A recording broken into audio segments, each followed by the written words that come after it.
네, 뉴욕 증시 마감 상황 살펴보는 김선영의 인USA SH인베스트먼트 김선영 연구원과 연결해서 얘기를 나눠보도록 하겠습니다.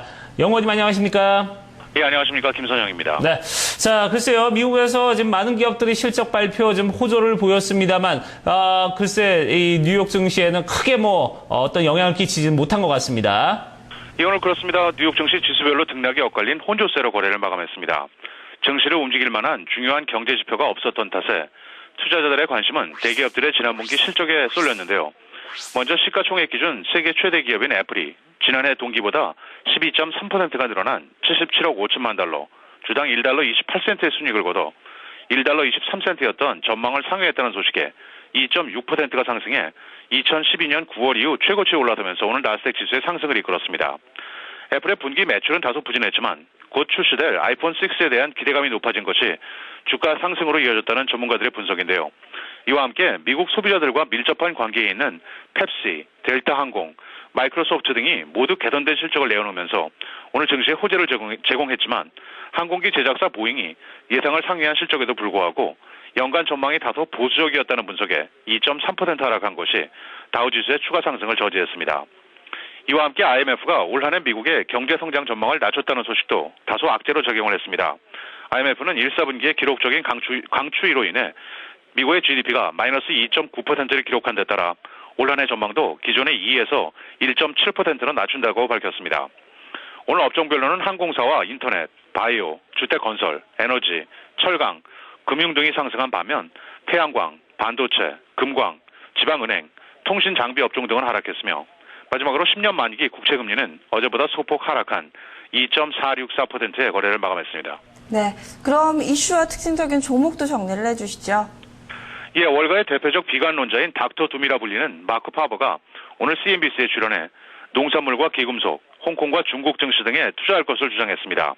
전 세계 인구수가 지난 1960년 이후 2배로 불어 70명에 달했을 뿐 아니라 계속 증가할 것이라면서 그는 장기적으로 농산물 투자가 유명하다고 설명하면서 또한 홍콩과 중국 증시가 선진국 증시에 비해 아직 저평가되어 있다면서 이곳에 투자할 것을 권했고 금, 은, 백금, 팔라듐 등 귀금속에 대한 투자도 고려해 볼 만하다고 덧붙이고 있습니다. 오늘 특징 종목들입니다. SNS 업체 페이스북은 지난 분기 주당 42센트의 순이익을 거둬 32센트였던 증시 예상을 웃돌았고 분기 매출 역시 291억 달러를 기록해 281억 달러였던 증시 예상을 웃돌았다는 소식에 현재 시간 외 거래에서 약 5%대 상승세 보이고 있습니다.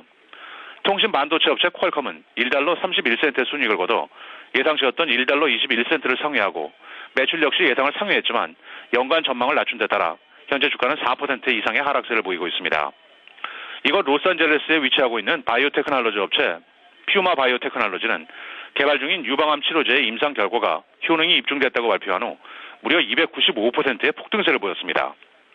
애완동물용품 판매업체인 패스마트는 증권사 JP몰간을 고용해 회사 매각을 포함한 여러 옵션을 고려 중이라고 밝히며 1% 상승했고 제약업체인 바이오젠 아이덱은 지난 분기 순이익이 전년 대비 46%가 급증한 주당 3달러 1센트를 기록하고 매출 역시 예상을 크게 상회했다는 소식에 11%의 급등세를 보였으며 반면 사노세 소재의 반도체 업체 자일링스는 부진한 분기 실적과 함께 올 연간 전망을 낮추며 14%가 급락해 1년 최저치로 밀렸으며 마지막으로 지난 3월 말 증시에 데뷔했던 모바일 게임 캔디 크러쉬로 유명한 킹 디지털은 증권사 비오베 메릴린치가 투자 의견을 기존의 매수에서 중립으로 하향했다는 소식에 5.6%의 약세를 보였습니다.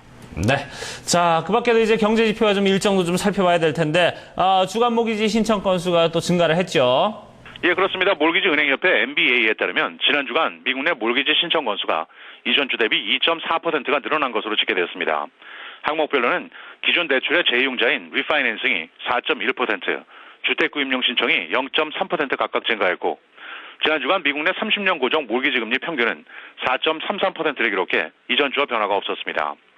마지막으로 내일은 상무부의 6월 신규 주택 판매, 노동부의 주간 실업수당 청구 건수 등의 경제 지표와 함께 개장 전 3M, 캐터필러, 포드, GM, DR 호튼, 펄티홈, 개장 후에는 아마존.com, 바이두.com, 비자카드 등이 지난 분기 실적을 내놓을 예정입니다. 네, 오늘 말씀 고맙습니다. 네, 고맙습니다. 시장의 가장 큰 재료는 실적이었습니다. 이에 따라 종목별 희비가 엇갈렸고요. 특히나 이 대표적인 비관론자인 마크 파버 같은 경우는요. 사실 다우존스 산업평균지수가 17,000선 넘어서면서 다시 연내 20% 폭락설을 제기한 바 있죠. 이런 가운데 다른 증시로 좀 눈을 돌려보자라는 의견이 제시됐다는 것도 눈에 띄었네요. 네. 자, 이제 환율, 채권, 그리고 상품 시장 상황 좀 살펴보도록 하겠습니다. 원달러 환율이 어제 서울 외환시장에서 3일 연속 좀 하락세를 보여주는 그런 모습을 보여줬는데요.